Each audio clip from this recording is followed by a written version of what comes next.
தமிழ் எனது பண்பாடு, தமிழ் எனது கலாச்சாரம், தமிழே எனது வாழ்வியல். இது அறம் சொல்லி மரம் சொல்லி உரம் தந்த மொழி, அகம் சொல்லி புறம் சொல்லி எம் தரம் காத்த மொழி. ஆனால் இன்று எங்கு போனது? எங்கே தொலைந்தது? மறந்து போனதா இல்லை இறந்து போனதா? தமிழ் எங்கே? தமிழன் எங்கே? என் வாழ்வியல் நெறிமுறைகள் எங்கே? இன்று அகிலம் ஆளும் மொழிகளுக்கெல்லாம் அரிச்சுவடி தெரியாத காலத்திலே எம் மொழிக்கு இலக்கணம் கண்டு இலக்கியம் தந்த எம் குலம் எங்கே? அறம் செய்ய விரும்பு ஆறுவது சினம் என்று அரிச்சுவடி சொல்லி தந்த நம் பண்பாடு எங்கே? மரப்பாச்சி பொம்மையாயினும் அதற்கு மாறாப்பை போட்டு விளையாடு என்று சொல்லிக் கொடுத்த நம் கலாச்சாரம் எங்கே?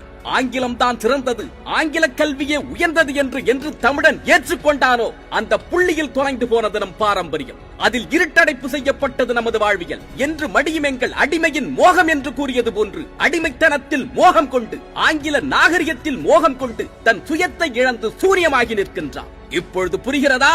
மொழி என்பது வெறும் கல்வி அல்ல, அது உன் கலாச்சாரத்தை புரட்டி போடும் வல்லமை வாய்ந்தது என்று.